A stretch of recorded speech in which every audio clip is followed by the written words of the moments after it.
pointed at me. I said, "You wait." That's why I posted in the room. No, I didn't see you. I know I short. That's why I guess didn't see you. you should have seen.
Good afternoon, everyone. Please give us a few minutes. We're waiting for one of our panelists to present themselves.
Good afternoon, ladies and gentlemen. My name is Ruth Tinker. I will be your moderator for this evening's afternoon session, and we would like to get started at this time.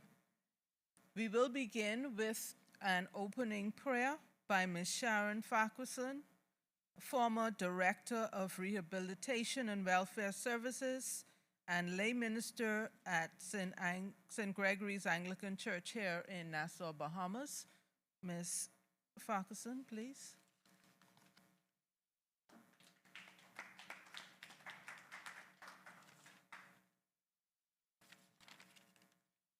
Let us pray. Almighty God and Father, we give you thanks for this gathering of individuals from near and far, celebrating Caribbean Week of Agriculture. Your Holy Spirit is invited in their midst, and that their deliberations on their theme will be a success. Endow them with wisdom, and that whatever decisions are made, they bring forth fruit.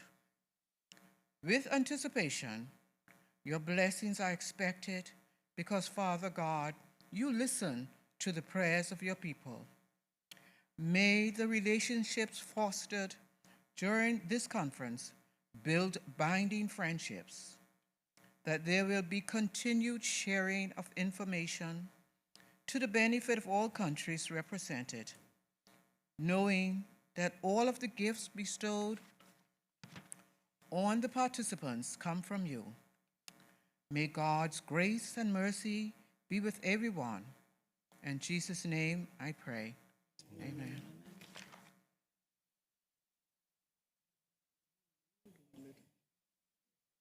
Thank you, Ms. Farquharson.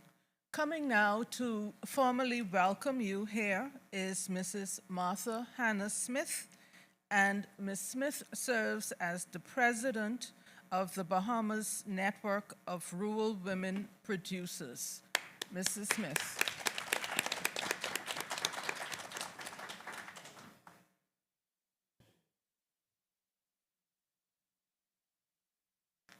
Good afternoon, ladies and gentlemen. How are you this evening? Good. Great. We do have CARICOM in the house. We do have FAO. We do have CANROP. Do we? Well, let me hear you. Right? And who else do we have here? Okay, great. Anybody else? Of course, BANROP, because I'm BANROP too, right? Okay, so really I would like to extend a very warm welcome to you. And of course, we're looking at strengthening resilience in and empowering women in agriculture. Note that I said empowering women in agriculture. Sorry, man.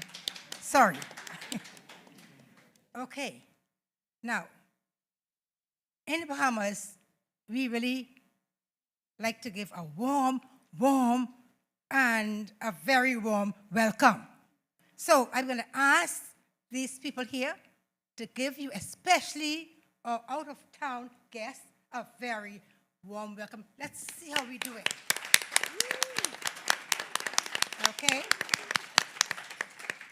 And we hope that you will enjoy this session and that you will have a great stay in the Bahamas, even though I know that some people are leaving tomorrow. Like my president came in and we haven't gotten time to even talk, but she has to leave tomorrow. But anyway, she is here, so we thank God for all things. So welcome, welcome, welcome. And Mr. Alistair Glynn, I know you probably say, I'm welcoming you too, okay? Thank you. Yes. Thank you.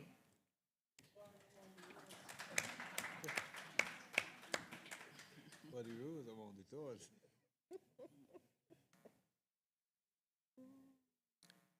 Thank you, Mrs. Smith. And now that you have been formally welcomed to this session, we're going to invite Milagro Matas, the Deputy Program Manager of the Agricultural and Agro-Industrial Development Unit for the CARICOM Secretariat.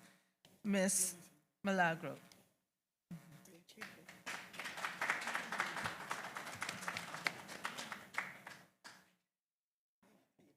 Thank you very much, Master of Ceremony. I would like to also congratulate Miss Martha Hannah Smith, who was awarded Female Farmer of the Year by AICA. Rural woman, yeah, rural woman. Congratulations on your award, Miss Hannah.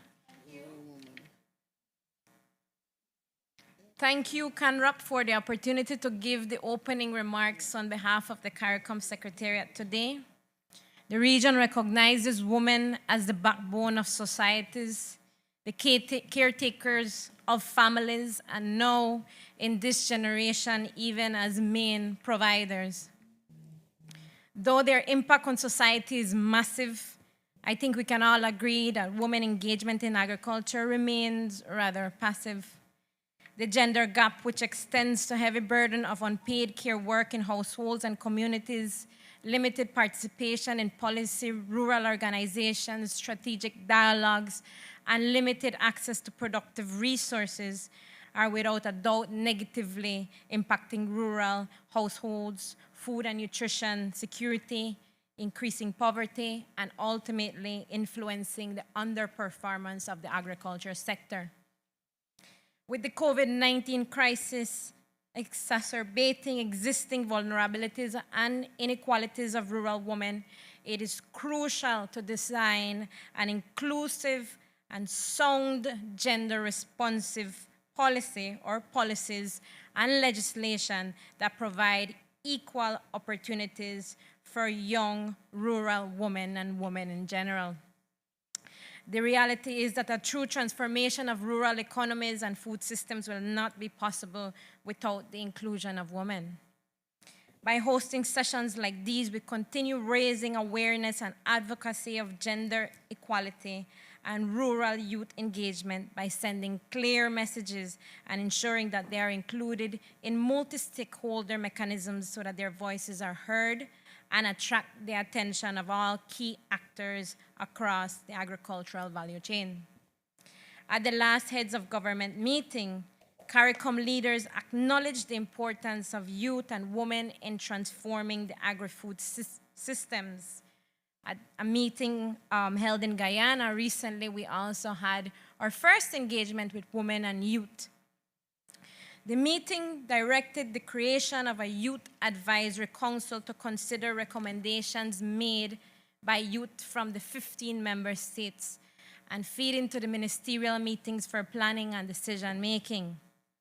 Last year, the CARICOM Secretariat with the World Food Program launched the I Am Agriculture campaign. This campaign started the series of rounds developed to encourage young, rural, female, and even male farmers to participate in agriculture and to showcase the various opportunities available in agri-food systems, from production to research to value addition to marketing.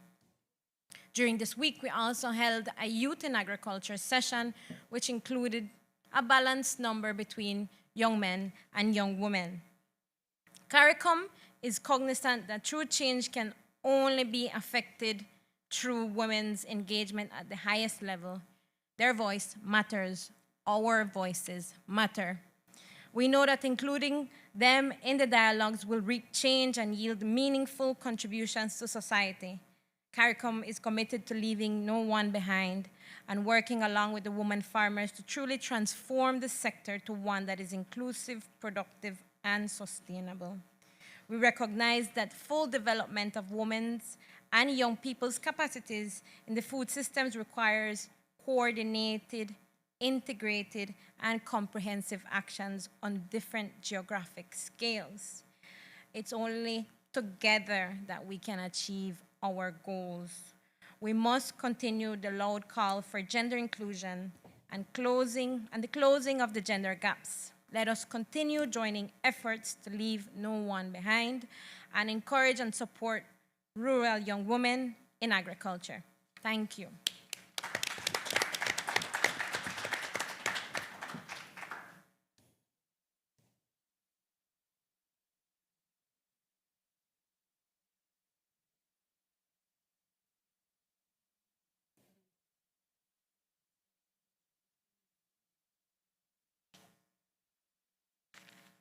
Ladies and gentlemen, it is now my pleasure to introduce you to our distinguished panel that has been assembled to present on various aspects of strengthening resilience and empowering women in agriculture this afternoon. I would just take a minute to briefly introduce the panelists. They include Mrs. Whitlin Miller. To my far right, she is the Bahamas Farmer of the Year. She will tell you a bit more of herself shortly. Next to her is Senator, the Honorable Dr. Arecia Hepburn Forbes, an associate professor at the University of the Bahamas. Next to her is Ms. Vermeran Extravor, FAO Regional Project Coordinator.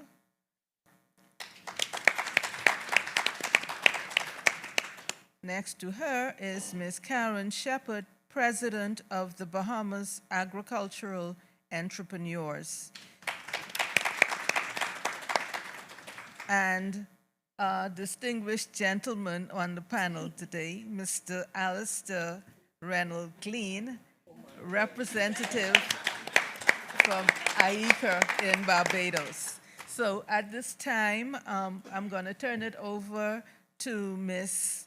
Milagro, who will guide the discussions.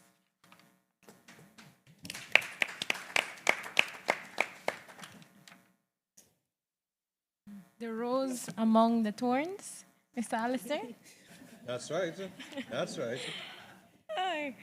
Good afternoon, everybody, once again. We would like to begin our panel discussion today by posing a couple questions and then allowing the audience to interact with our well-knowledgeable audience. Our panel. So the first question goes, what do you see as key things that are needed to be improved in terms of resilience of rural women producers and processors? So what are the key things needed to improve resilience of rural women producers and processors? It's open for discussion.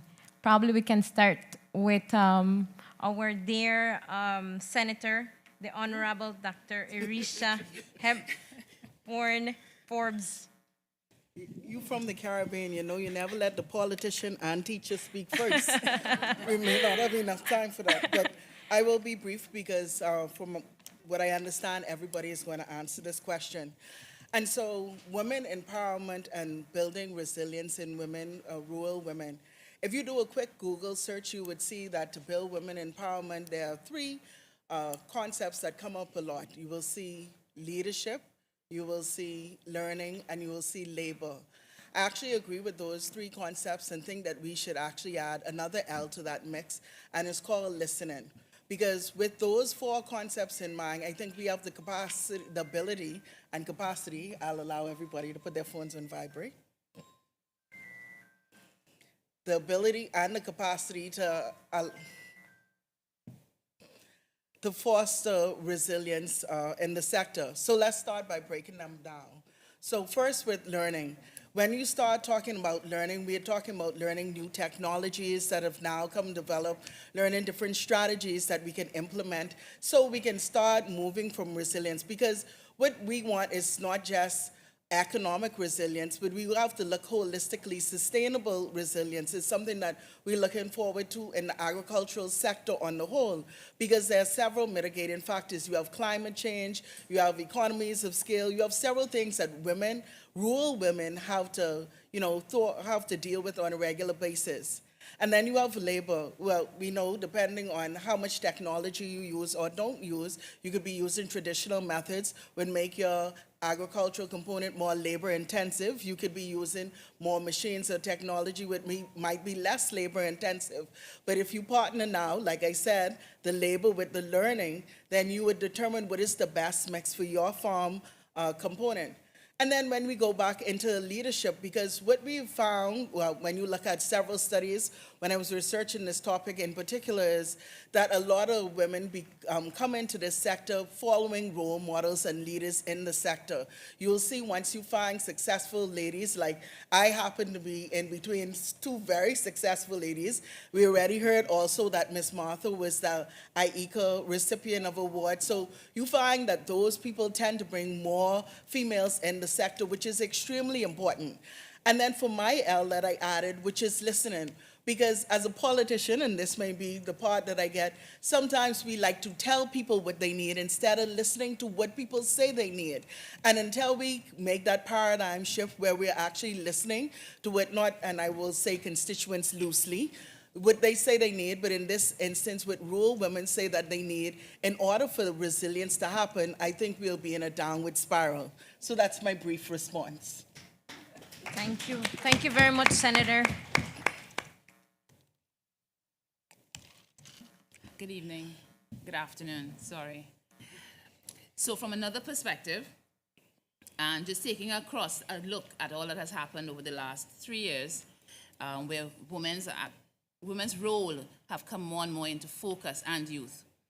We need to have stronger and better structured capacity building programs that focus on new technology advances in the agricultural sector, that are climate smart, that address the constraints of women, and that conduct research, to better understand how we can maximize their time and give them opportunities to access markets. We have seen where from time to time, our programs are generally tailored to 9 to 5 or 8 to 4, which generally have consistently collided with other activities that women engage in.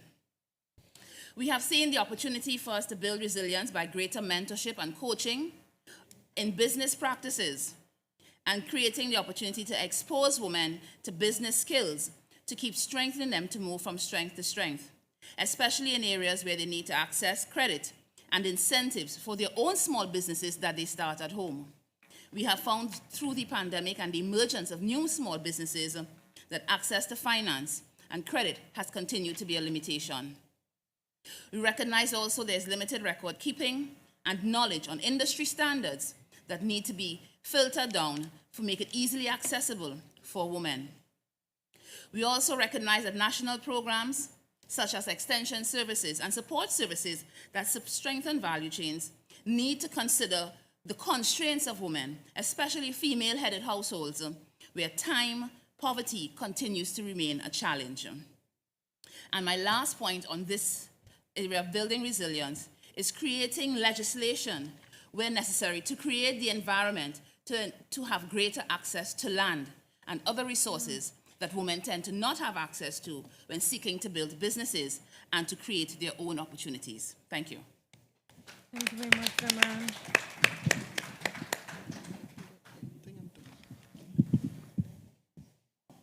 Good afternoon, ladies and gentlemen, and the rose among the thorns, or should I say the thorn among the roses? Thank you so much.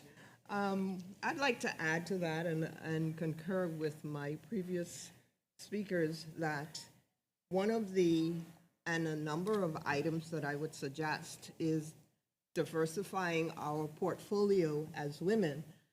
Rather than having one product, we probably want to look at adding more products to our table and also being able to, whether it's a raw product or whether it's a finished product, you want to be able to diversify your portfolio.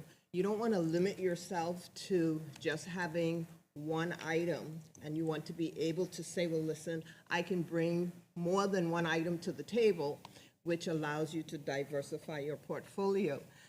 Secondly, another element that I would indicate or recommend, the assistance from government, introducing policies that significantly increase the production for women, meaning that if the government can carve a policy that specifically speaks and address women and allow them to carve out a specific niche market that women are able to tap into, and young girls to be able to foster them in the business realm, this would allow them to be able to be a little bit more successful rather than them have to compete with the men.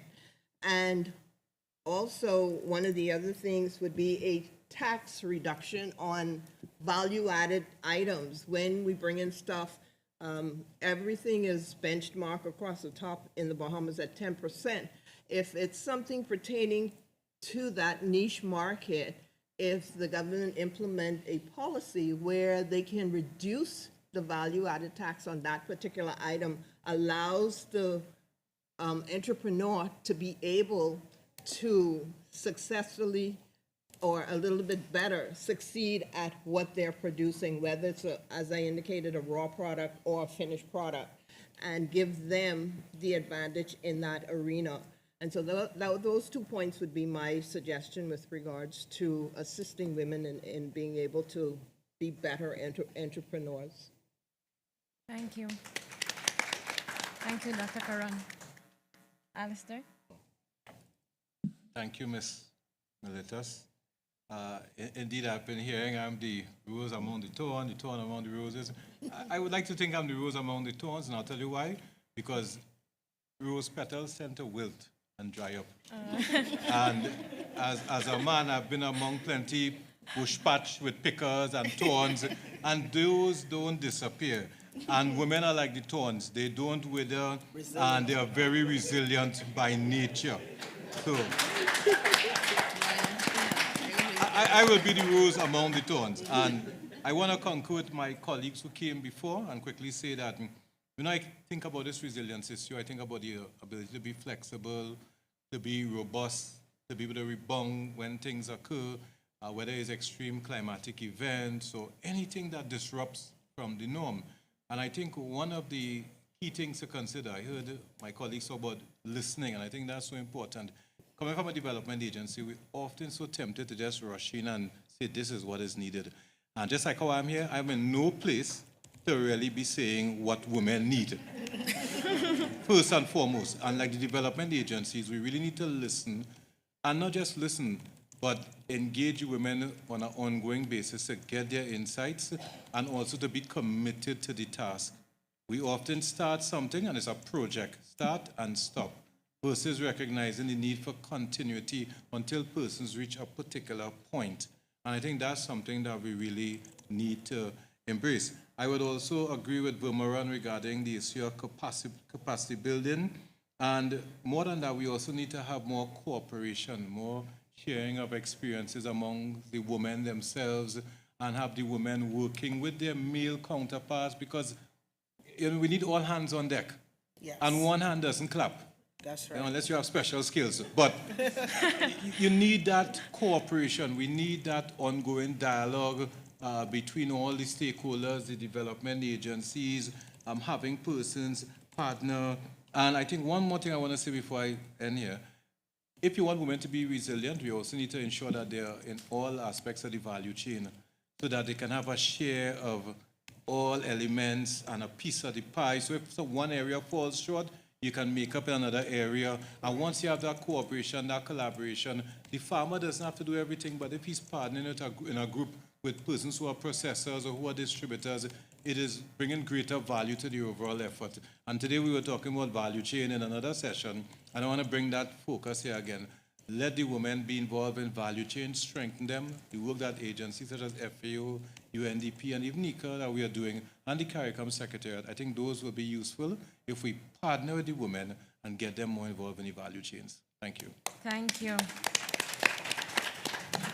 Mr. Alistair, and since we have you already on the floor. Oh, No, I just want to add a little thing. We Sorry. also need to have women have access to more of the decision making. So if you're dealing with women ideas or anything you want to implement, you need more women involved because you could get their perspective on it. So they have to have access to that decision making. They have to have access to the production part of it, the entire thing. Because if you exclude them and you only bring it to the table, then it makes it harder for them to be involved or try to figure out. So we need to put more women in the decision-making access. They have access to decision-making on anything that involves women. thank you very much, Ms. Miller. Going back to the rose amongst the thorns. So we just wanted to know a little bit more about what AICA is doing in terms of supporting women and all the discussion about cooperation and continuity to be able to support the group. Would you be able to share, please? Milagro, this reminds me of my lunchtime discussion when I was with my colleagues downstairs. I felt like I was under the fire. But I will try. I'll quickly say and move away from that. ICA is a gender program, gender equity and youth, where we try to focus on empowering women and youth, and all efforts are placed in that area. And through that forum, we try to ensure that all our programs have gender-sensitive focus. And a lot of the programs that we undertake, we really try to engage women and work through mechanisms such as CANROP, and I still feel we can do much better at that. And with agencies such as Helen's Daughters, and across the region, we've been working with various women's groups. We've also been going behind some of the donor agencies such as UN Women and FAO, and I know women will come to that just now, to put forward dedicated programs to supporting the women. We are right now wrapping up a program funded by UN Women, where we sought to include more women in value chains and make them more competitive. And some of the things that we sought to do was to make the programs more flexible. Vermeeren spoke about the importance of the timing of the interventions. We juggled and sought to find ways to best meet the needs of the women, having capacity building in a hybrid form, face-to-face, via online approaches, evening sessions, videotaping the sessions, ultimately trying to meet the women at their point of need. So a lot of our programs, we try to be very flexible, as I said, have varied forms of the delivery of the support. And also some of the work that we did, we recently concluded some work in Dominica, funded by the UNDP, and it sought to, again, build the capacity of women to be resilient, to participate in value chains. And a key area for us was developing a microfinancing program. And again, I go back to Ms. Exover, financing for the women is key, and making it easier to access. And when I say easier, sometimes easier to do record keeping, because we armchair technicians love to talk about the importance of record keeping. But I am a farmer myself, and I can tell you, my colleague Vasu will tell you how I complain, I can't even keep records properly. Why? Because it's so difficult to do when you have other tasks to undertake. And women have so many other things to do. We need to make it easier for you all to undertake record keeping and make it easier to access the financing. That's why the microfinancing programs are important. And I think we just need to have more dedicated programs for women, and we need to include women more, and we need to be more committed to the programs. I'll stop there, 'cause I know the Torrance have to continue. Yes. I would go to the Torn FAO. Yes. Ms. Bermeron, could you please update us as to the work being done by the UN?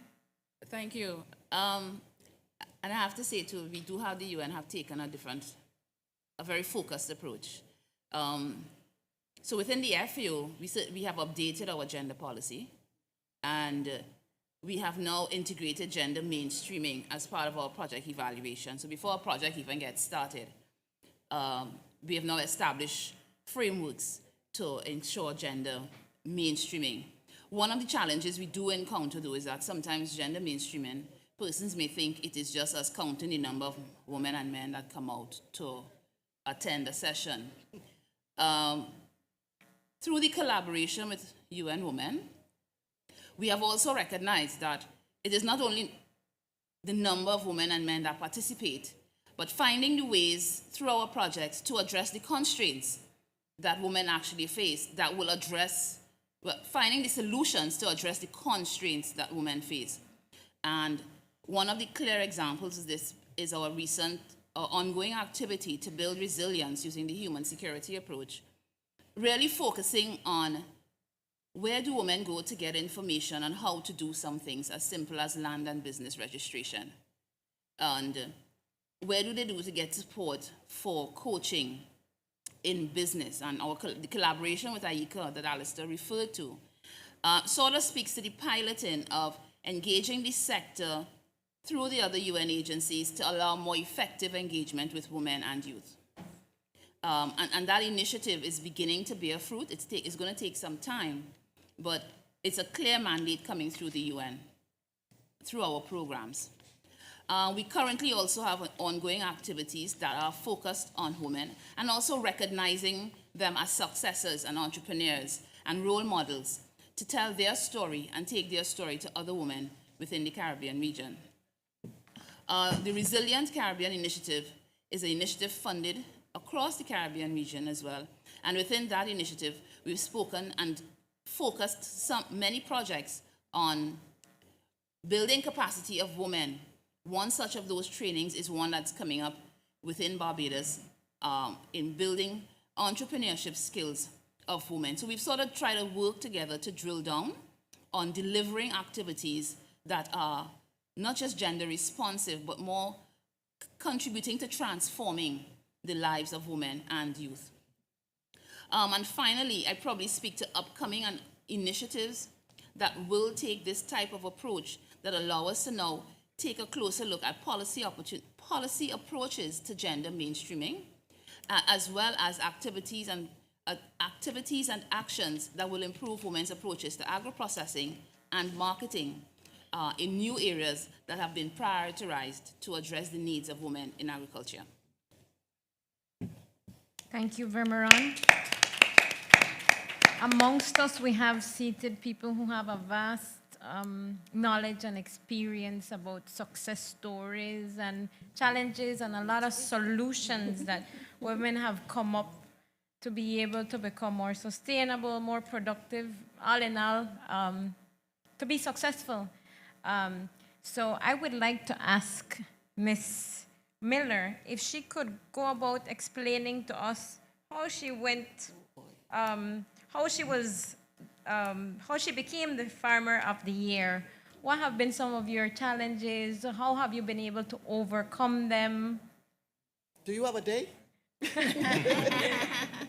In 3 minutes. Yeah.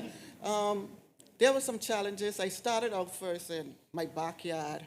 After I completed my studies at Auburn University, I studied horticulture landscaping, did some things in like sustainable vegetable production, organic vegetable production. After coming home and looking in the food store and the vegetables looked, so I did that. At home, when I started, it was pretty good. I couldn't meet the demand, and I had to come up with ideas, say where I'm going to get more produce from, or how I'm going. So I start networking with other farmers in order to meet the demand. I was granted 2.67 acres. With that, I was on the road, on the ball. But with that also came challenges with that, because you have to deal with, you're dealing with a bigger, larger area.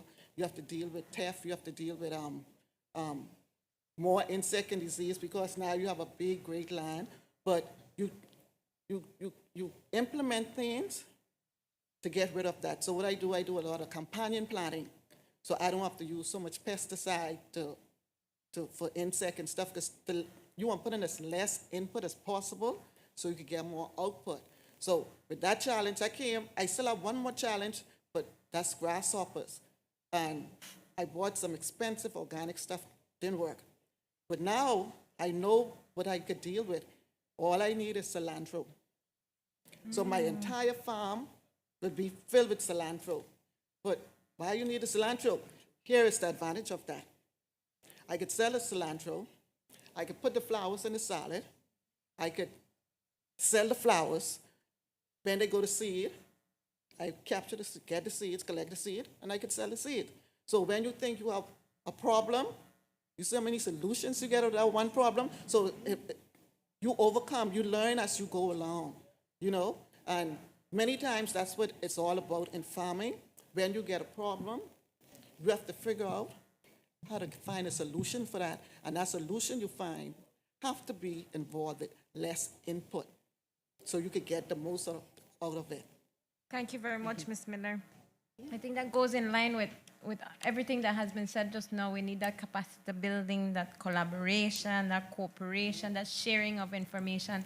I think this was also highlighted between the youths, where they were encouraging other people to come into the farm and learn from them some of the best practices.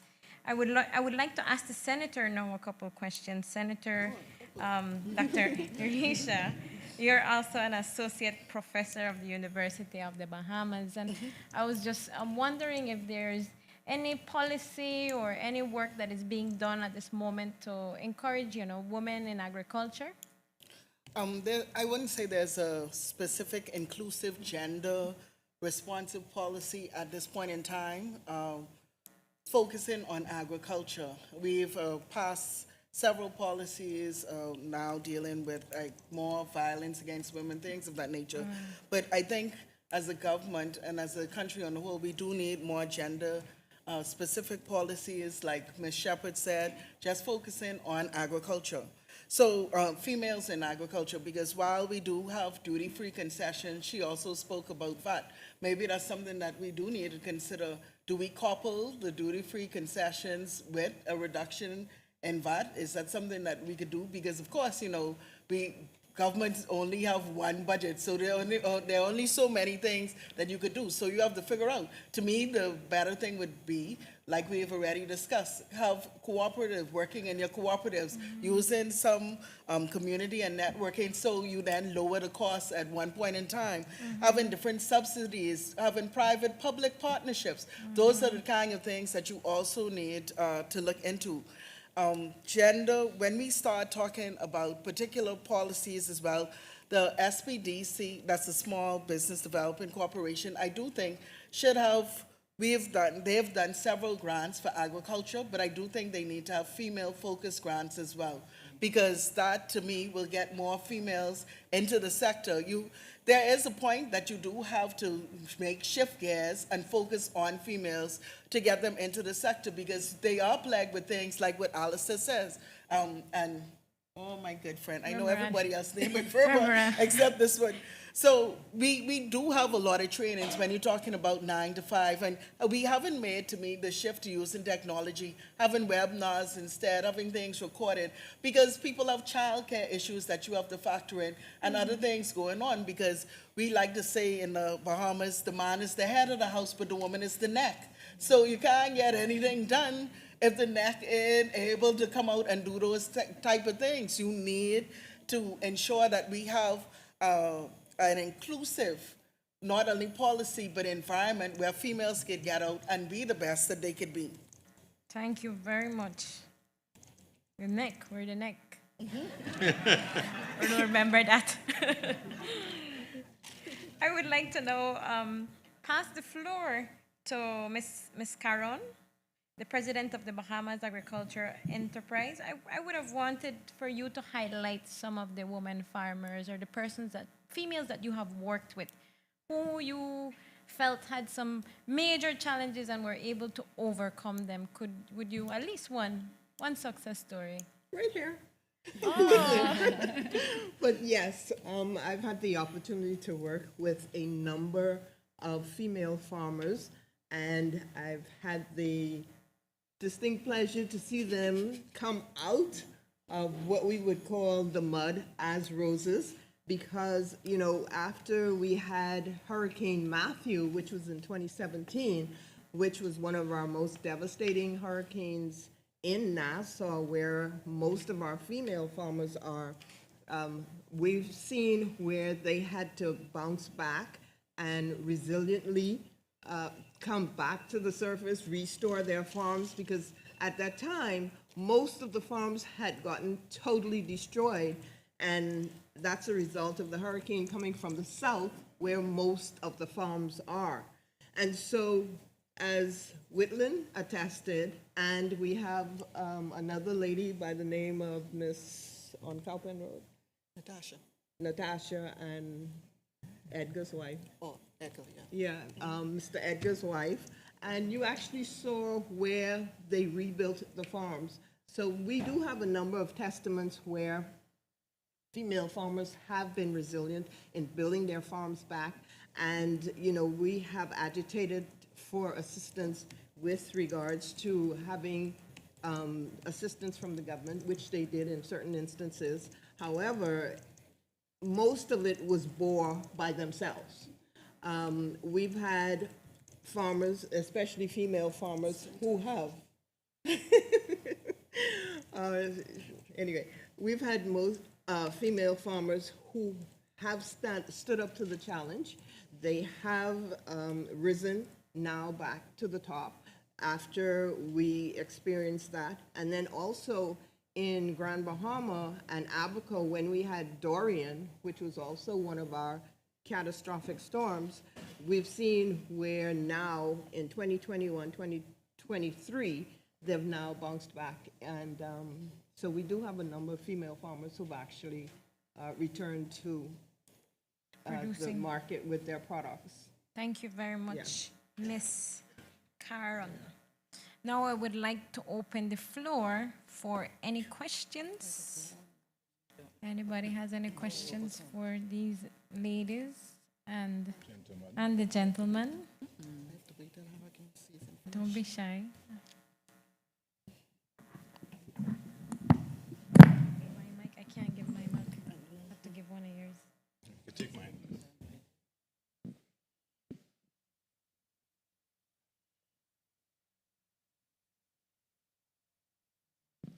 Thank you so much. Good afternoon, everyone.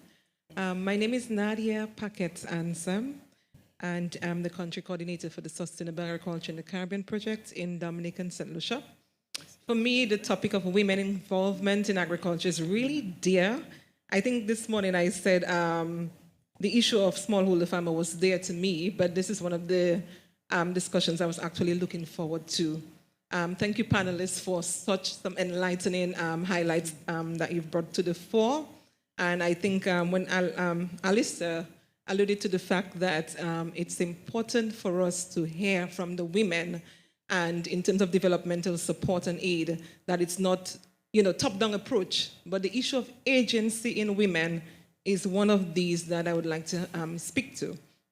I know that at most times we have clusters representing women, but seldomly we don't get the rural women to actually highlight their issues. From the various panelists that are there, I just wanted to understand, from your perspective, how do you bring to the fore the issue of agency, especially from those women who may not be as vocal as you may be, or the women who may actually be in the not in the spotlight, but would like to voice their concerns and the constraints. How do you bring that to the fore to allow a level playing field for all these rural women to voice really and truly what their constraints are, And it's not just coming from a representative body or a few persons who may think that these are the issues that they have. So that's one of the things I'd like to highlight. The other one that came up a lot in the discussion was the issue of policy. We can speak to policy, and we can speak to the fact that policy is required and needed.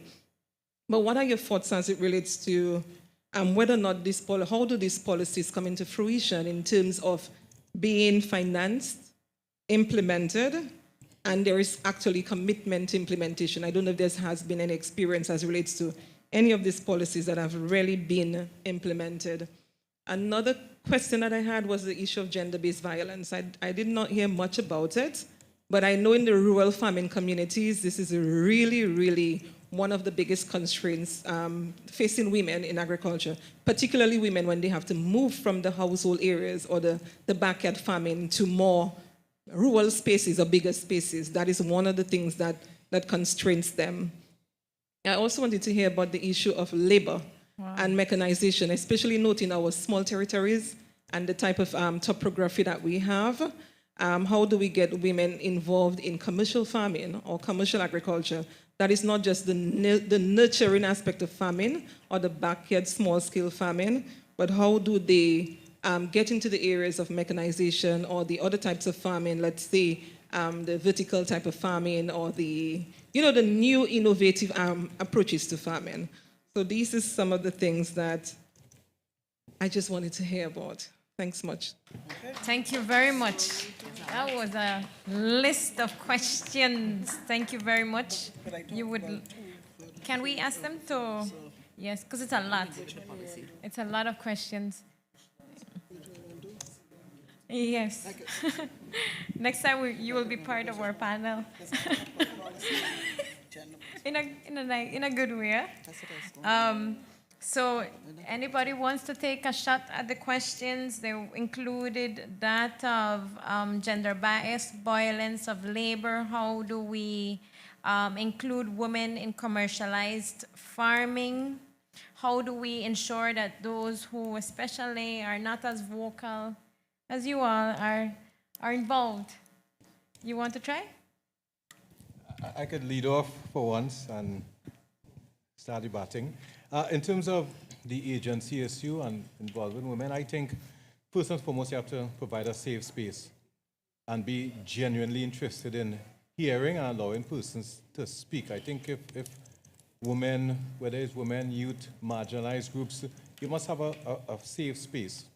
And I think it also has to do with leadership, whether at the group level or at the agency level, to know how to pull out of people the willingness to dialogue and empower them. I like to talk about governance, and I often say if you're the chairman of a board or head in an organization, you may have persons who are reserved. How do you find a way to get them to speak and make them feel comfortable? I think that is some of the capacity building that we would do with some of the groups. I know we've done that with FAO as well, to build the capacity of some of the leaders at the group level to bring that out of their women, to get them to talk, make them feel safe, etc. And of course, since I'm talking about groups, I would say the importance of encouraging collaboration, encouraging the women to work in their groups, and not just the traditional ICA want to set up a group, FA want to set up a group. Let's find innovative ways of coming together. It doesn't have to be the traditional way. I don't have the right answer for that, but let's just be innovative in the way people come together, whether it's a WhatsApp group. I can tell you, for instance, as an example, out of Trinidad and Tobago, there's a WhatsApp group for micro and small players. And in that group, there's so much dialogue and sharing of experiences. Why? Because all of us could WhatsApp in a safe manner. Everybody's bruising their fingers WhatsApping, and they're able to share and voice their issues through that safe space. So I think if we put things in place, innovative ways of meeting and collaboration, we can address some of those things. I just want to quickly talk about the issue of the access to equipment and that sort of thing. I think that just like for the men, it's the same issue. In terms of women need equipment to get by, and we just need to provide information as well and make it easy to access. Again, I was in a session day before yesterday, I think, with talking about digital solutions. And that's what we raised. We talked about all these solutions are here, but how can you access them? Where do you get the information from? And I think we need to find some repository to house that information. I'm glad the male counterparts from CARICOM are here. Mr. Cox and Yes. Sean and some of these colleagues and Mr. Humphrey from USAID, Yes. etc., to assist us in providing information to the women. Thank you. Okay, so I'm gonna try and tackle all 4 of your questions. So for the first one, when you discuss agency, I'm also a member of BANROP, and one of the things that I find that I think that we do very well in our organization is a part of trying to recruit as many people as possible from different family islands. And like most of the other Caribbean countries, we are blessed to be an archipelago, but with that blessing also means that we may have some disenfranchised rural women in particular that may not be able to participate as much. And so what we have tried to do with our esteemed leader, Ms. Martha, is to ensure that we have separate branches in the family islands. We try to ensure that we use electronic mediums so people could participate. Thankfully, we have a lot of persons there who are educators that will ask you if you, and I'm vocal, and sometimes I don't speak up all the times in meetings to make sure that you're following up and a part of committees and other social organizations. It is hard to try and get everybody's buy-in if they're not very active, but you have to make a concerted effort because sometimes you have some of the most creative persons or persons with great ideas that may not speak up right away if you have 1 or 2 persons dominating the entire panel or the meeting of something of that nature. So trying to ensure that there's balance and that you keep it up with your members is a great thing, and actually getting members into the fold is one of the main things where, like Alistair said, you create a safe space and people know that their views are heard and it's not going to be disrespectful, but there will be constructive criticism and you are able to take that with stride. So that's 1. 2, when you started to talk about policies and do we have, and I like to say, the political will to not only just implement policy, to create policies, but to implement the framework, have financing behind that. I think that that political will actually comes from the people. Politicians do what people want. And so it's good to say, oh, we're going to do this or that or whatever, but if you are asking, if you have a group, a union, a subset of farmers saying, for something that I know particularly we want insurance for our crops and animals. If there's something every time your member of parliament come around, you talk about it, the buy-in will come and the political will comes really from the people. I tell people this all the time.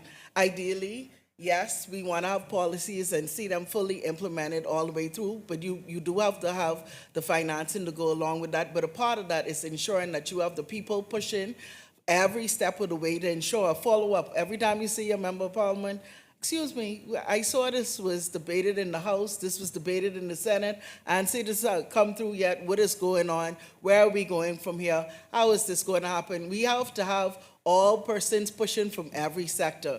Because you may have somebody like me that's really excited about agriculture, sustainable development, and I ask them a question, but I might be a little, big on this panel, but as a small fish in a very big pond in reality. So you have to make sure you have enough political will. Your third point was talking about gender-based violence, and in this instance, I can only speak about the Bahamas because that's the country that I know the most about in this case. Recently, actually, just before the House was prorogued the last time, we finally got a semblance of a gender-based violence bill. Was it the most ideal bill? Probably not, but it was one, and one that we never had before. We've been signed on to CEDAW and several other international organizations would understand that the sad reality is that as women, we are disproportionately affected by violence by men. And it seems to be, I wouldn't think in 2023 this is something that we still have to discuss, but the sad reality is that we do. And I don't know when the paradigm shift or the pendulum will switch in a different direction, when people don't understand that we have our own right to autonomy, we have our own right to thoughts. I don't understand it, I can't relate to it, and I'm thankful that I've never been subjected to it. But we have to move where we get the public to even understand that, it's not right. You don't have a right to abuse another human being, whether they're male or female, and that's why it is gender-based violence. So that I don't have a full answer to. I wish I did, and if I did, I would take it around the world so we would not have to be dealing with this. And then on your last point for labor and mechanism, I don't know if you were here in the beginning because I started off with my L's talking about labor, learning, and where we were with the mechanism. Now, I know even in the Bahamas, again, that's the one I could talk about the most, we do have several persons utilizing hydroponics, aquaponics, vertical growing, but I do think it needs to be taught more. I think we need to, establish whether people want to stay in just traditional farming or move into more mechanized farming. Do we have the financing to make that happen? Because when you talk about that, one of the things I know Alistair could tell you is we don't get as much funding as we should as females when it comes down to a lot of agricultural stuff. I know several ladies in here because I could see some of our members who have applied for grants and being denied. And they would need those type of grants in order to start moving into a more technological, mechanized field. That's just the reality. So what do we do in the meantime? If you don't have your grant, you're stuck with the traditional farming way unless you get investors. Again, I saw my colleague here, Norton said, or private public partnerships. There are more creative ways that you may have to go about trying to get funding in order to achieve your goals. And there are things that we need to actually sit down and discuss and do something about, because we don't want these to be talk shops. We want these to end up being workshops. Would you come from here, the Caribbean Week of Agriculture? If you're in academia, you should come from here with having some papers that you're going to work on a partnership. If you're here as a politician, you should come with policies that you and your colleagues could be looking at. Even here in the general public, we here as farmers and producers, you should be talking about ways that we could now improve our station where we at, where our farms, unique and creative ideas. I've done my best for answering your questions. Oh, thank you.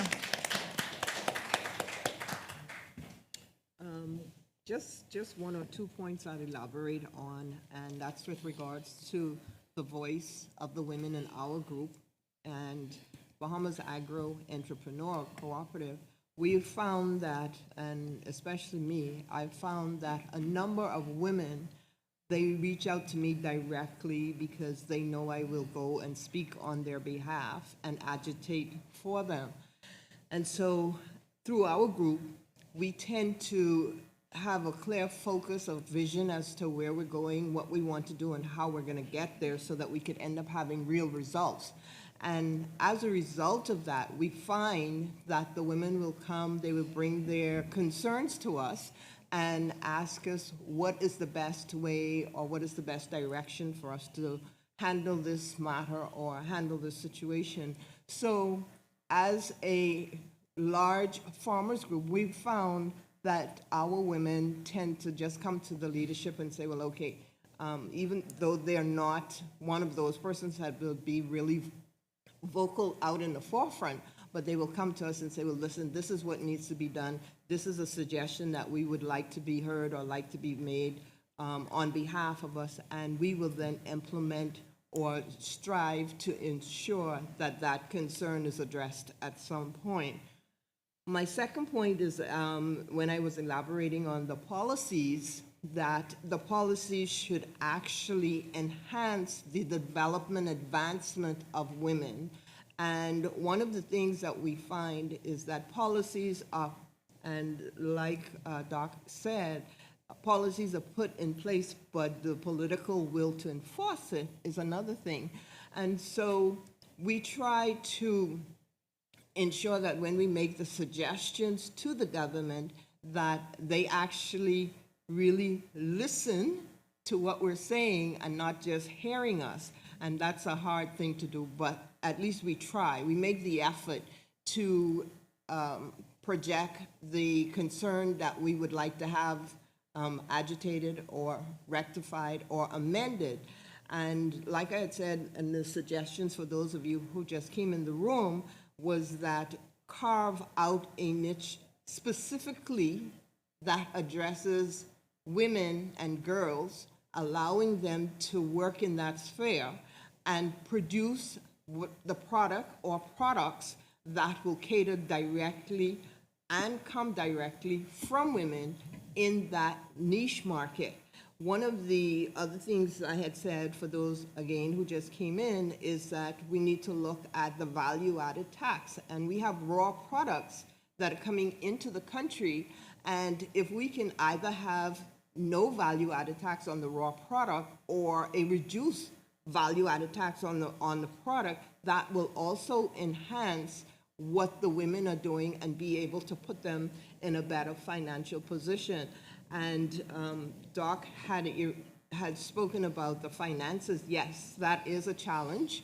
And sometimes the finances that are granted are not sufficient to get you to the next point. Whether it's point A or point B, it'll get you halfway there, so then you're stuck. And so it puts you in a quandary, because now you're saying, okay, I'm already halfway here, now I need to go and try and make the other half to get it to work. So there are a number of challenges that, and women have this thing about us. We know if we don't have plan A, we gotta have plan B, and if plan A don't work, we gonna pull plan B. And so women have that knack about them in being able to be very resilient, being very focused, and being very conscious of actually what they're doing in order to succeed. And so those would just be my 2 points that I'd like to elaborate on. And, and I'll say congratulations to all the farmers, female farmers in the House. Not necessarily just for the female, but because it's a women's conference, yes. To all the women farmers in the House, yes.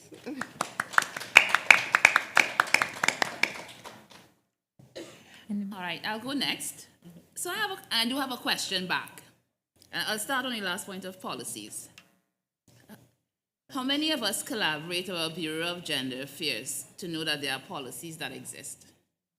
Because one of the things I have found is that we have gender policies in some of our countries, but the agricultural sector is not integrated into those gender policies, or the policy is not reaching into the sector. And in some cases, I think it may mean bringing a policy to life and financing it may also take us to look back at what we do have. There is a draft policy in St. Lucia for a long time, and I'm hoping it can become active so that we really see it and actually what it suggests too, because it's not alive, suggests that there's a level of gender blindness that exists at the policy level.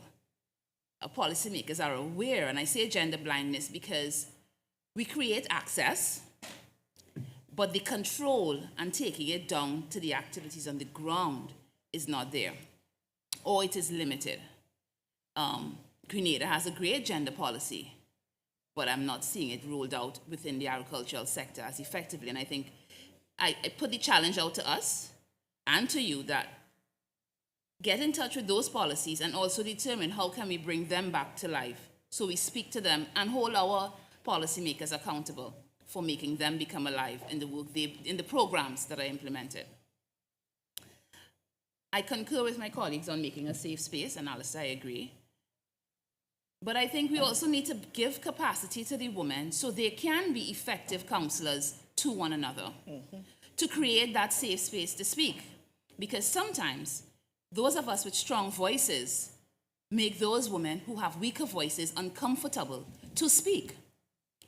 And hearing an issue and sharing an issue is uncomfortable because you think you're going to be judged just because your counterpart female has a louder voice or a stronger voice than yourself.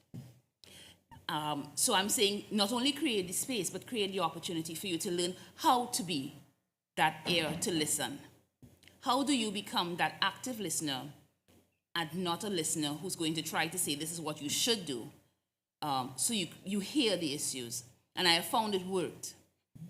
In last year, we also hosted CANROP at a farmer empowerment training in Panama on how do you talk to your members and how do you build social capital as leaders for CANROP in the countries. And we had, Ms. Sham, remind me, we had eight chapters were present.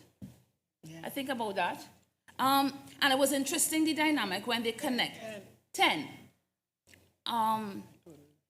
Creating the space so that the groups who are groups really understand what it is to speak on behalf of those groups. And I think it became clear that we needed to relook at how we engage. We know the what, but we may need to look at the how based on context.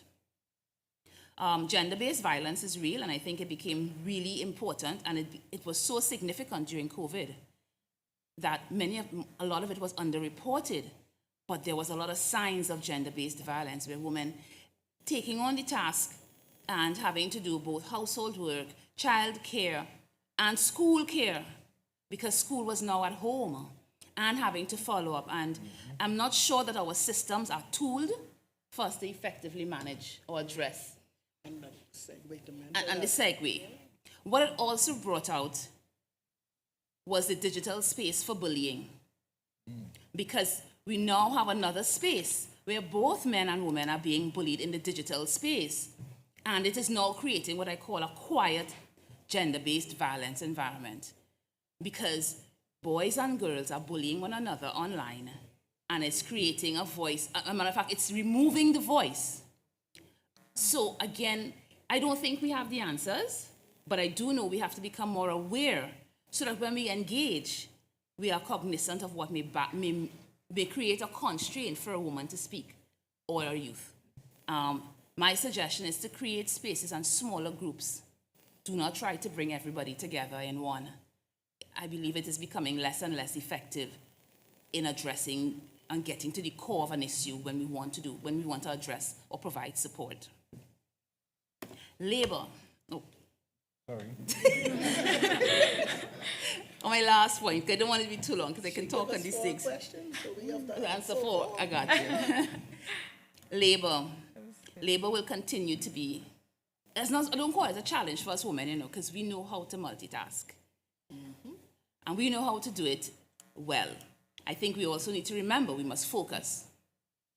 When you want to become commercial, you must focus on your business and look at existing simple tools that will make you more efficient. So for example, instead of trying to lift a crate of 100 pounds, lobby for us to have crates that hold 20 pounds and 30 pounds so we can move it along in our businesses, because I think mechanization is all nice. It's not cheap, correct. And we just said we can't access the finance. So I think we also need to step back a bit and look at what are we really trying to do. Our labor, we have to value ourselves and value where we place our labor and our time. But do the research. Women use the tools. Use the digital tools, not your phone to surf the net and make posts, but to understand how a technology may help a business you want to do. Something as simple as the chocolate processing in St. Lucia. I am amazed with the growth over the last 5 to 10 years. And they have taken small steps in a small space with constraints, I think. And it wasn't big, it was really small equipment they had, but they did it together. So I think we have to, again, every group, every commodity, every area you want to get into has a particular set of requirements. And sometimes we're trying to rush to the end because we want to do so much. We need to step back and slow down and just look at it properly. Do that deep dive in order to make your labor count and in order for you to prepare yourself to be commercial. Thank you. Thank you, Vimaran. Anybody else from the panel? We're good? Minister? Okay. The minister has a question. Where's the mic? Our young female minister, also a producer, right? A farmer. Good afternoon to everyone. My name is Lakia Joseph. I am the Junior Minister of Agriculture in the Ministry of Agriculture in Dominica. I'm also a processor myself, so I don't speak as a minister because today I got, someone told me that I'm under the rod of fire. So I have to take as much blame as everyone else. But I speak on behalf of the young women and the young processors. And I have a question, because I started my business with little to no experience. Little to no finance. Sorry. I've never taken a loan because I didn't have the capital to back it up. I didn't have a piece of land. I didn't have a vehicle nor a house. So I've never gotten the opportunity to access finance. However, I got through. But when I got here, on the second day, there was an expo. And I saw soaps, I saw creams, I saw shampoos, conditioners, etc. But I didn't see any in my hotel room. And I was wondering why. So why are we outside and not inside? So my question is, what mechanism or what program or how are we encouraging the local buyers and the importers to support more local businesses? Because if we're speaking about 25 by 2025, which is a very ambitious goal, if you ask me, how are we communicating with the importers?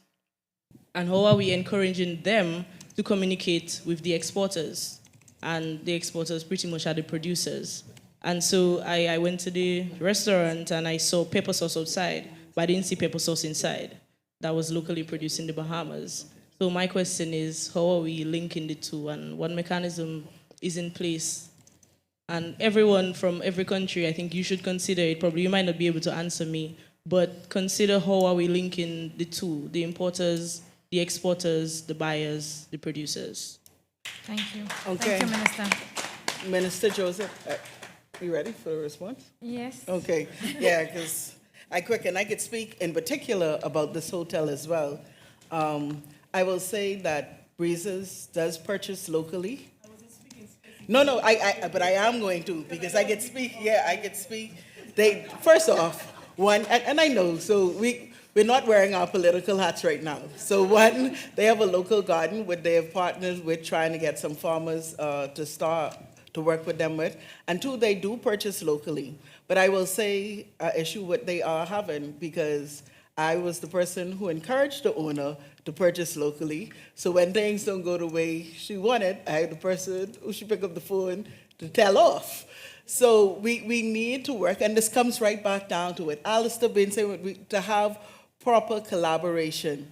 Sometimes the problem that I've found with our farmers, and the joy of being in this industry so long, I could say farmers in the Caribbean, and Alistair, I sure could back me up on this, is we like to have 100% of something instead of having 25% and sharing the wealth all around, because she can't always get what she needs. She runs a hotel. The woman runs her own business. I already stick up my neck, help you, and now you can't provide what you were supposed to provide. How long you think that's supposed to last? What you think that is do when I come for the next person and say, can you put this in here? And then you don't have your supplies to have your shampoo. Listen, I go on the BAIC, that's Bahamas Agriculture Industrial Corporation, and make soap myself. The dry out when it was learn. But what I'm saying is you cannot do that. You need to have a proper cooperative that comes, present packages to all and sundry. I'm a firm advocate in agritourism. If you Google me, you'll see that's all I research all day long, that and food security. And what we want in agritourism is the forward and the backward linkage. What you're discussing here is the backward linkage. You want persons to come into the hotels and not just see things from Dove or wherever, but local things without proper labels and nice packaging, showcasing native products. And trust me, what I've found in most of my research is hoteliers want that too. But you have to have consistency of supply, because the demand is there. That's the reality. So if you unfortunately, it don't sound like you've had the experience to travel throughout our archipelago. We have 700 islands, 2,400 keys, 23 are inhabited. Please come back again, we'll welcome you. But in some of our smaller boutique hotels, we've been able to make these stronger linkages. But what we'd like is to do it in these areas where you have mass tourism. But in order to do that, you also need to now segue into mass production. And you, like you said, you're a producer. And we do have persons who are in production that face plagued with those same things. They don't have capital. So we have a program where we might give you the land, like Ms. Whitland got land, but she can't take that to the bank because that's the government land. So you might get it for $100 with 55 years or something, whatever it is, you get a reduced rate. You have it, but what you could do with it, Alistair, is hang up the phone on you when you call to ask him about money for anything. I could tell you that right now.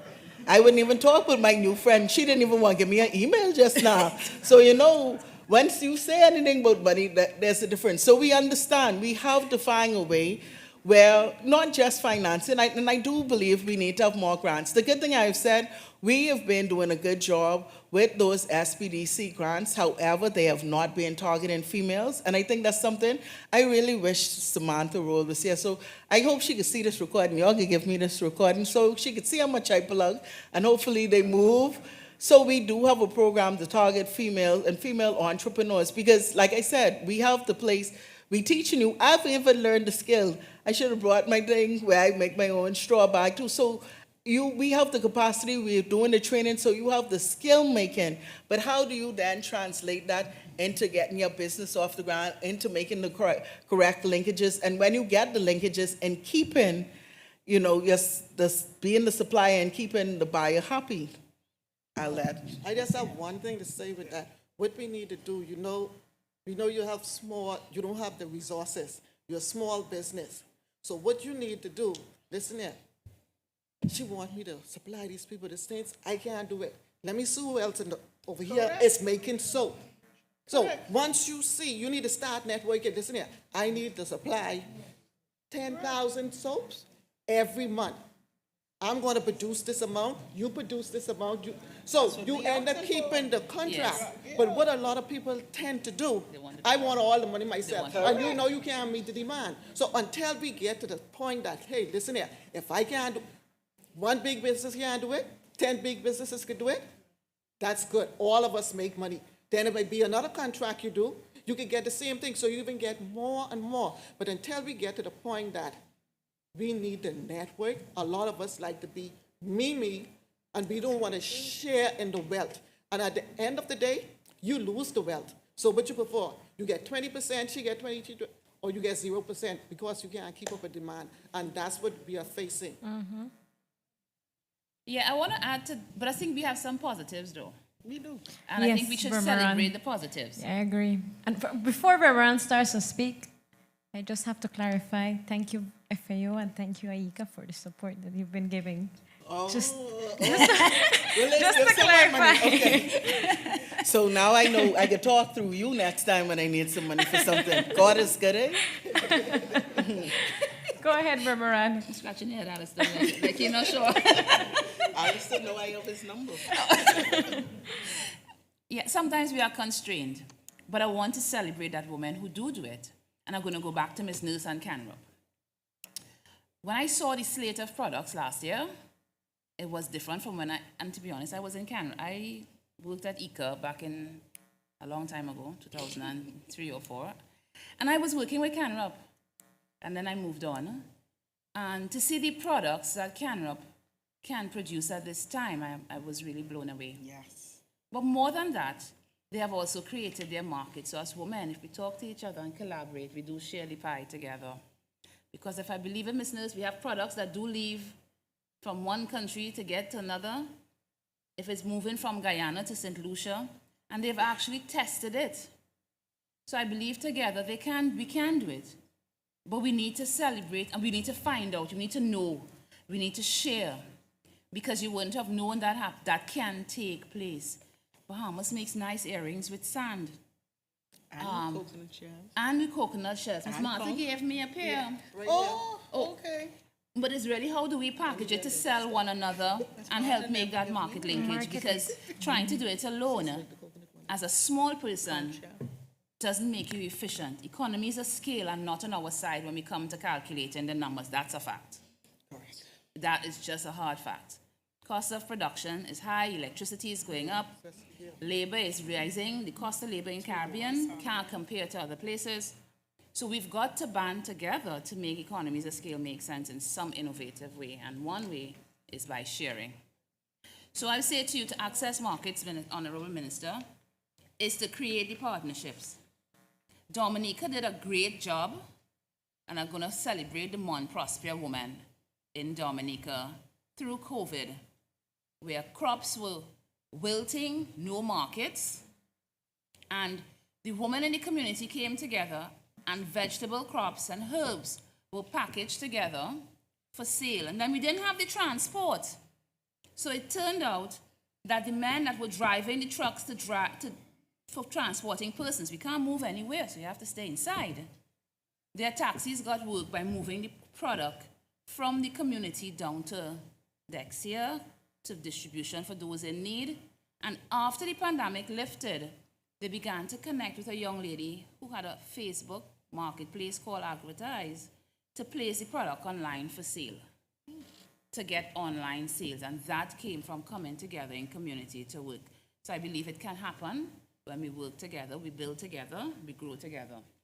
Not everybody agrees, and we can't get everybody to agree, but those who do agree, we should celebrate you, and we should make that be the example to go forward. Thank you.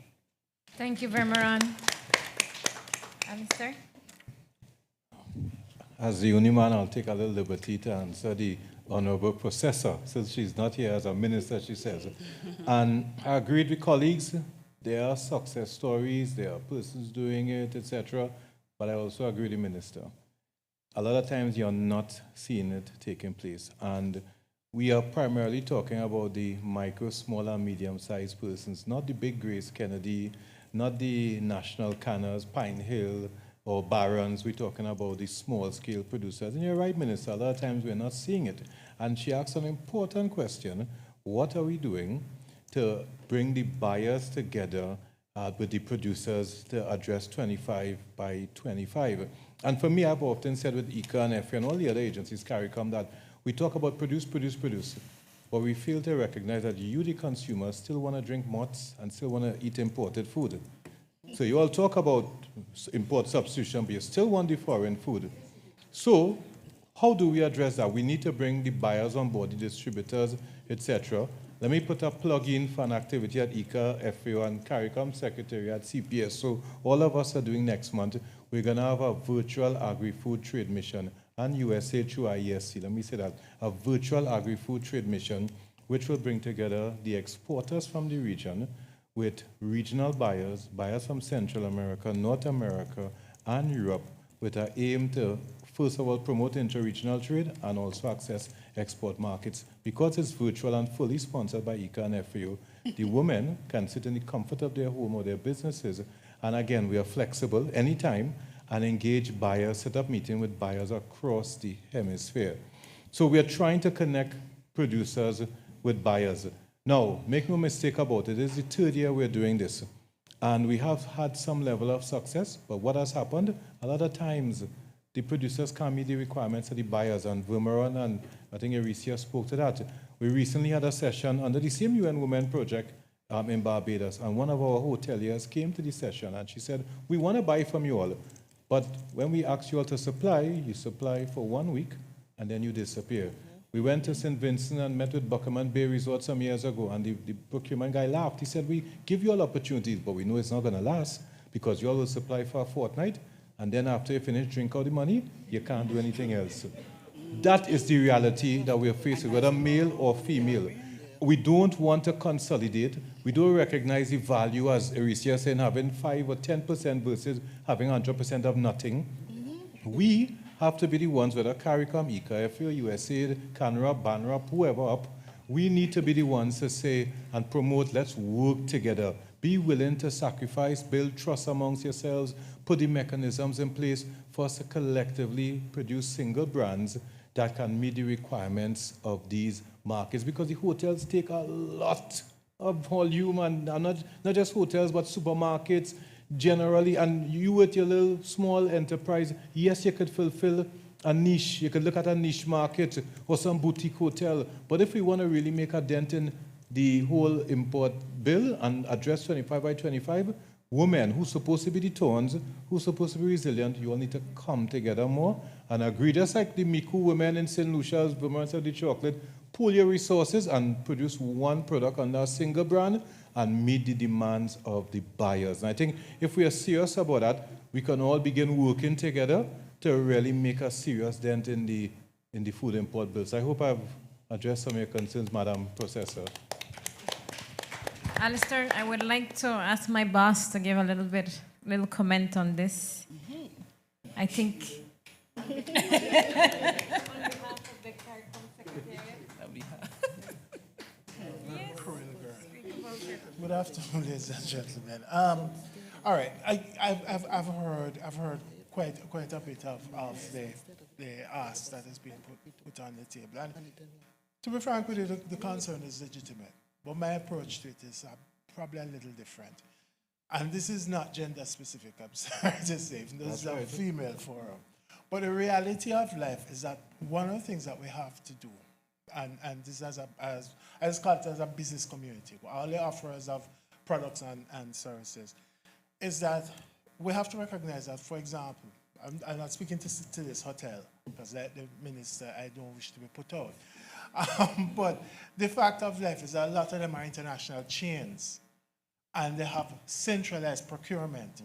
And therefore, for you to make an inroad, you have to treat with it as part of the procurement thing. You have to find out what are the needs, what are the standards that they require, what is it that you are really seeking to supply. That is where it comes across now in terms of the production integration, whereby you are bringing together, you can produce X amount, this producer can produce X amount, the next one produce Y, etc., etc. But you're producing the thing to a particular standard, a predetermined standard that you can get into the market.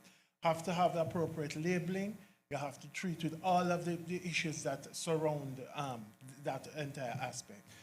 Now, in terms of the things like financing for the products, this is where now, sad to say, we have to point the fingers now at the political directorate, in the sense that, to my absolute,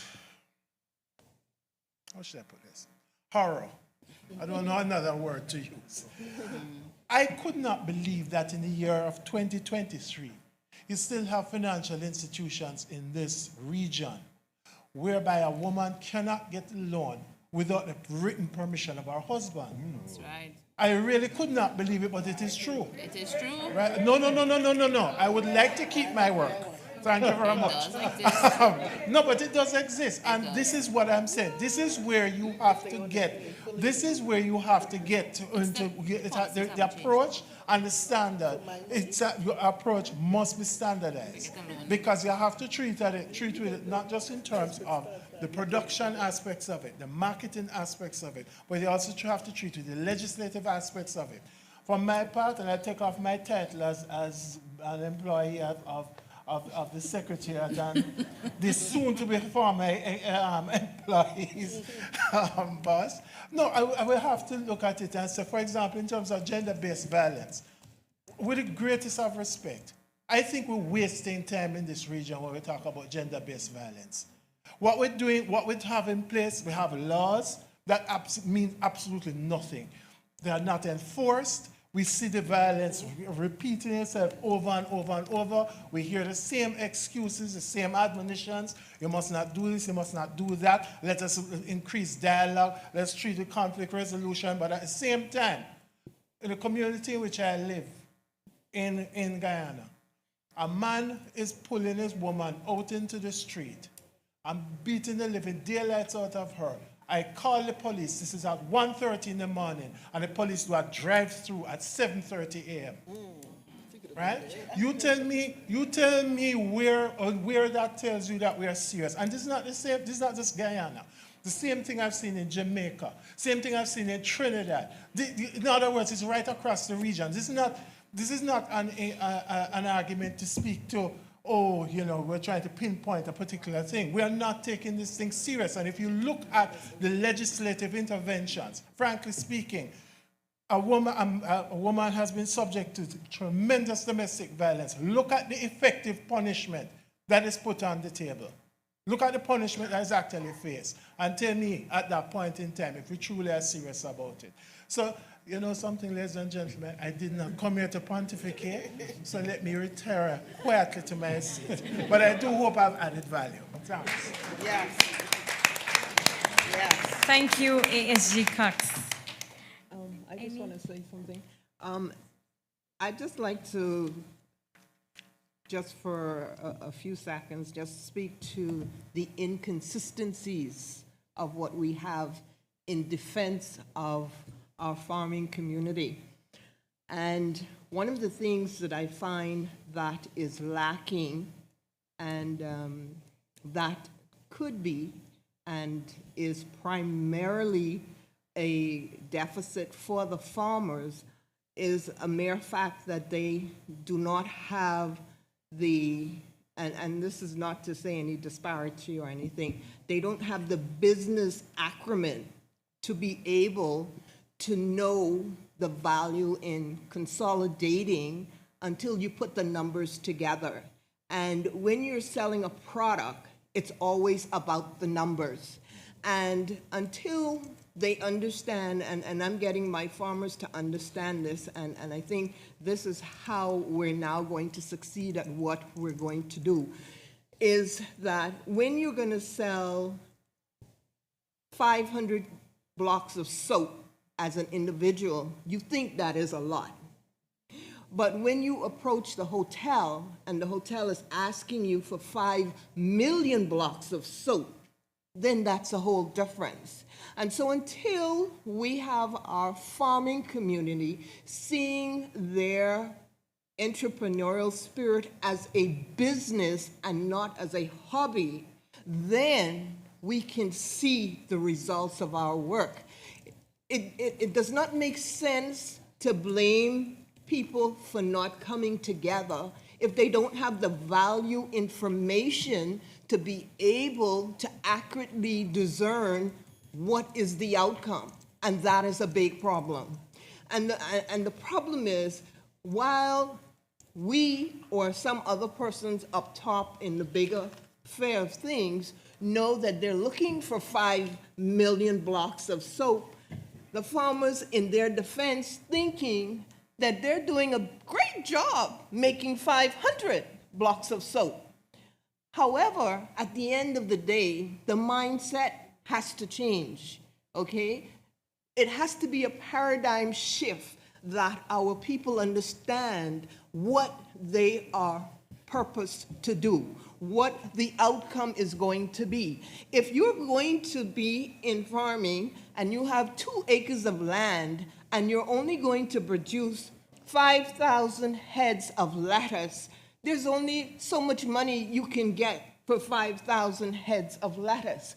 If you have 2 acres of land and you decide that you want to increase that, where you're going to have hydroponics and create 2 million heads of lettuce, then you've now changed the dynamics of your life. You've now changed the dynamics of where your agriculture product is going to go. And until we have our farmers in the business mindset of what they are producing, then we will always have that inconsistency and the lack thereof of consistency of a product, and the buyers complaining and saying, listen, we know you all only could do it for 2 weeks.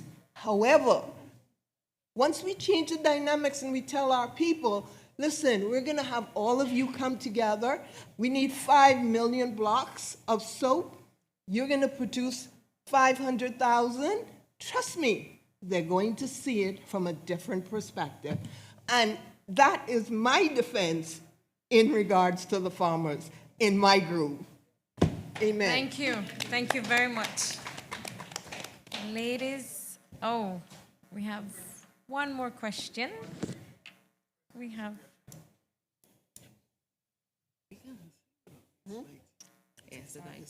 Good afternoon. In defense of the farmers also. There is, Neil Gums from Antigua. I've been a farmer for at least 25 years. Full time. One of the obstacles that we do face as producers is that, or perhaps another way, in addition to what you suggested, is that by not going for the 100%, but to go in increments. When I say that, I mean, here it is that for the example that was used, 5 million, we produce 500 blocks, and the hotel would require significantly more, just using figures. The issue that I have with that, there's a trust issue that has been railroaded. There is a trust issue because rightly so, as Dr., I didn't come from the beginning, but nice yellow jacket. The issue that we have is that a hotel or supermarket chain will, in Antigua, this is the technique that they use. They know that price is an issue. They also understand that value for money is what they will get locally. Follow me. So locally, you have fresh produce, you mark it on your brochure, fresh produce, etc., etc., etc.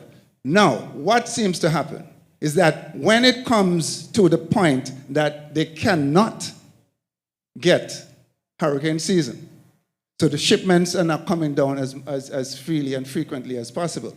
So what they do, they say, farmer, I need 500 pounds of tomato, and I need it tomorrow morning. Because you want that perishable produce to be sold, you try your best to meet that requirement. But whenever the purchaser is purchasing, he or she gives 2 weeks to a month in advance when they're importing. Why is it that the playing field isn't leveled across the spectrum? I am saying that as a producer, you may say to me, yes, they want 500,000 blocks of soap. I don't need to produce 500,000 blocks of soap. I can produce 500, I can produce 450 consistently.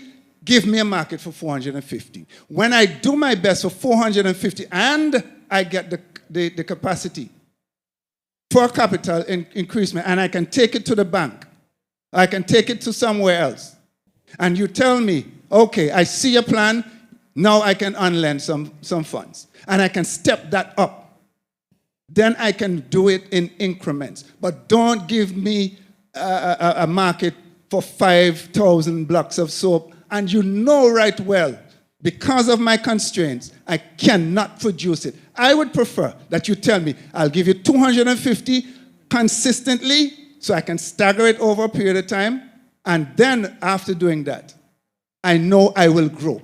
I am looking for growth. I hope I didn't say anything offensive. No. I don't think so. Can I just respond to that a little bit? Yeah, but I mean, I want you to understand from a farmer's perspective, from a purchaser's perspective, from a hotel perspective, from a supermarket chain perspective. They may be seeing it one way, but there isn't that dialogue and understanding of where my position is as a producer. I need you to understand clearly, if we're going to work together, and even if we're going to get 25 by 25, these are some of the mechanisms that we would need to foster together. Not saying that you're not working together and that's an excuse, or you fail in this area. I am fed up of... Okay. Yeah. These are excuses that we have used. These are excuses that we've used because I know imported products, because of economies of scale, you can get it for 10 cents, but locally you're going to get it for 25 cents. And you prefer, bottom line, to take the 10 cents. So you make it in such a way that my 25 cents product seem legitimately to always be failing. And I take great offense in such techniques. Thank you. I don't want to hog the mic because of Women's Forum, but I want to applaud what you're saying, and you can negotiate with some buyers to do that, but let's be realistic, huh? No offense, let's be realistic. It's a business they run to. It's a business, and it's not, I'm not saying it's charity either, but it's a business, and as much as we want them to come on board, we have to remember they applied to, a lot of businesses crashed during COVID, and we didn't feel sorry for them. We didn't feel sorry for them when they crashed. And like manner, they want to help some of us. As I said, we went, worked at a hotel in Barbados, Coconut Court Beach Hotel. They want to take stuff. But again, the farmers sometimes set them up. Now, I hear what the gentleman is saying, and you talk about, don't give you the 50, give you 10 and go in increments. And when we talk about the 10, we talk about working with other persons. You put your 10%, I put 10%, everybody puts 10%. But I hear what you're saying, and I would say, look for the niche markets. There are niche markets that will give you that. Now, I empathize with you, 'cause I am a farmer too. I have a 2-acre farm in Trinidad. I do peppers, I do planting. I go in the hot sun and struggle just like everybody else. After this weekend, that's what I'm rushing back to do, to wet manually, etc. So I know the stress. And I've had to sell to buyers who do pepper sauce, etc. And I try to do what you do. It's difficult, but I respect that they have a business to run as well. And I think we need to look for the niche markets. But I want to stress what Erisia and the others were saying before. Let's come together too. Sometimes we want to do too much on our own. Let's recognize there's value if we work together. I can't get a full 100% share. I'll take a 10%. There are a lot of people who are millionaires out here because they invest a little 5%. They have a 5% stake in something, a 10% stake, and that's how they made their millions. We could make our millions too, but let's work together. I want to hear Miss Nurse in the back who could tell you the story of the Miku chocolate people working together. It's not a one-person show, but it's us willing to come together and share our experiences and be willing to say, you know what, I do have to have a brand called Glean's Chocolate, but I could call it Banrup Chocolate. And that is how we could achieve some results as well. Again, niche market possibility, but we could come together. Thank you very much, Alistair. Any other comments? Yeah, well, I would like to thank the panel and, of course, those who asked a lot of intriguing questions. And just to wrap up, I think we basically summarized with Alistair's last statement the fact that there is value in working together, the need for partnerships, collaboration, creating the safe space, listening, learning how to listen, public-private sector cooperation, private and private sector collaboration, and the fact that we need to start seeing agriculture as a business. It's something that has been, the topic that has been coming out in basically all the seminars. So with that said, thank you very much, panelists. We learned a lot from you. I've taken for sure a lot of notes. Have a good evening, and now I will pass the floor to the moderator. To the mistress of ceremony.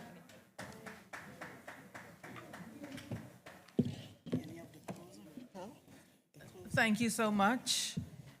And I think that all of us have been inspired from the presentations and the ensuing discussion.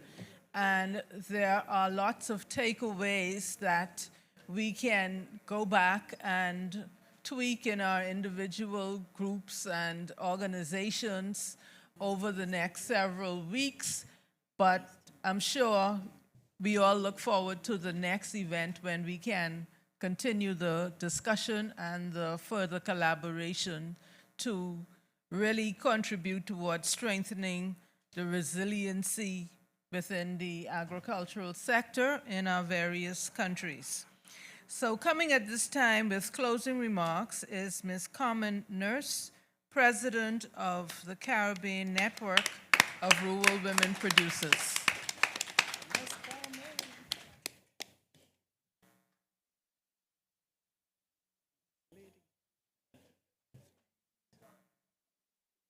Good afternoon, everyone. Afternoon. And thank you, Madam Chair, for this opportunity. First of all, I just want to adopt the protocol already established and say thank you for those who are in the audience for being present this afternoon. I truly would like to say thanks first to CARICOM.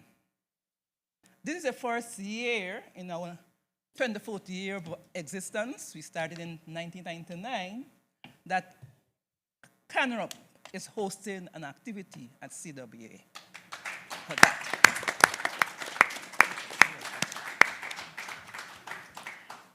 I would also like to put a plug for Mr. Alistair Glynn. And not just for him, but the International Institute for Cooperation in Agriculture, ICA. They are our parent body. They are as old as CANROP is. ICA has been supporting every chapter where CANROP exists. And so he stands here as the male, but the first female was Unime Gordon. And since she left, 2 males have been working along with us. They're not women, but they are giving us technical support. Big up and for Corbin. that, we appreciate very much for that. But I'm in the Bahamas, and I would want to quote at this time the late Dr. Miles Monroe, teacher, a pastor, a leader. He was a consultant in management and leadership. And to quote him, he said, the future is not, we often say the future is ahead of us. But he said, the future is in us. It is in us waiting to be revealed, waiting to come out. Today we heard from so many. But the future, the vision that we need to make it a reality is still to come. And it is also said scripturally, without a vision, the people perish. We are because we have not implemented the vision. The television is telling us the vision. The internet is telling us the vision. But we have the vision for the Caribbean. But we've heard we're not coming together to make it possible. Without the vision is there, but how do we implement it? And that is our problem. How do we implement the vision without coming together? We as women, we have been blamed, biblically, for sin. We created sin because of what Eve did. But Eve was creating information, knowledge, importance. She did that because she was told that if she ate that fruit, she would become like Christ. She would become like God, for knowledge, for wisdom, for power. And so we, up until this time, we are still working that way. We are still going beyond for that power, that research information that we need. We are making the difference, but we cannot do it alone. We cannot do it alone. Together, as we heard this evening, we can make the difference. But women has the tenacity to go, despite the conditions, despite the multiple tasks that we have to make, despite the things that we do, we are persistent. We are constant, and we will continue to do what we have to do. I pull out right now because there are 10 chapters in Kanurup. And I'm speaking to what was some of the things that were said today. The Grenrup chapter, they actually are supplying Sanders Hotel with vegetables. Not just Sanders, they are supplying supermarket shelves. They are supplying other hotels. And you know what? They realized that the group was not able to do it single-handedly. They actually amended the constitution to have some men who are farmers so as to be able to supply. That's what we were speaking about, to be able to supply. And they are known, you know what? Sanders is investing in Grenrup chapter.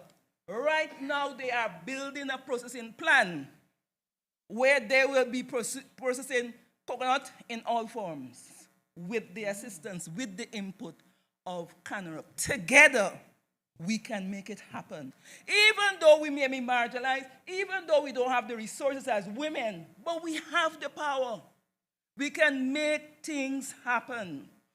And so I want to encourage us today as we hear what's happening in St. Lucia. Let's not fall away and let us not give up. We as Kanurup, we are supposed to be a part of the alliance meeting. We are members of the alliance. But this year, for whatever reason, Kanurup is not on board. But our voice will be counted. And the next CWA, I can assure you, we will have a voice. Because we are doing things in the Caribbean, making a difference as it relates to food and nutrition security. If we look out there at the expo, how many men you see out there? How many? The women there, but the sad thing about this expo, they are there as one But one woman said, we are in the cemetery. Why? Persons are not coming. What stipulation were put into place so that persons can visit, persons can see, persons can buy? So persons travel with the items and they may just have to take it back home. That was not in the plan. That was not in the plan. So as part of the planning, there should have been some involvement of how do we market? How do we get sales for the persons who are bringing in items? How do we expose those people items so that they can be marketed? How? Mention was also made about a Miku chocolate company, for which I'm one of the directors. It's just about started in 2018. Again, it was connection, a conversation through an eco rep with the Alliance group in Trinidad. We started in my church just at the top there, 3 days training, and now we have a quality handmade chocolate, and I was supposed to bring it to display it at this point in time. I forgot it in my room. Yes, chocolate from bean to bar. The flavor is excellent. It has been reviewed by many. Through ICA, I was able to go and attend the International Institute for Cooperation on Cocoa and Chocolate tasting. They helped me to pay the passage and to accommodation. I financed it. And I'm telling you, the taste, it was graded at that level, and we are at the top class. But we have problems still. We have problems in terms of the structure, in terms of we need a fermentation place, because the fermentation is the basic part of, if you don't ferment well, you don't get the best quality. But in the space that we have, thank God for the government, the space that we are renting, it was leased for us for a short while, we are doing well. And so I want to encourage you, don't give up. Whatever is your vision, we all must eat. How many of us came to Bahamas with the food, all the food that we need? We had to eat it from Bahamas. So wherever you go, you know that you have to eat the food. And if we don't continue, we will not be able to meet the goal of feeding and clothing our people. Let us not be discouraged. Let's continue to collaborate. Let's continue to work together if we are going to meet the needs of our country. And let us not be our leaders. We are looking for leaders who are not just politicians. Politicians think only about themselves. Leaders think about the people. So we need, I am talking about leaders, politicians who are not leaders. They are politicians and they are politician leaders. The politician leaders think about the people and for the people. The other politicians are just for self. So when they leave 5 years, whatever period of time, they have X. Together, we can make the difference. Let CARICOM comes, and I want to say that our network, the Caribbean network of rural women producers, come 2025 or the next CWA function, will be a part of the alliance, and we'll have much to report. Thank you. We haven't had alliance reporting. I don't know if she knows that. Thank you for that very inspiring conclusion to this session this afternoon. So, ladies and gentlemen, we thank you for your attendance and for your participation. And this now concludes our panel discussion for this evening. Thank you so much. Ladies, it's a pleasure. To help you with the technology, you can just scan the back of your ID and it'll give you all your contact information. No, scan. I think some persons received a form to be completed. They can pass them in at the table over to my right at the back of the room, please.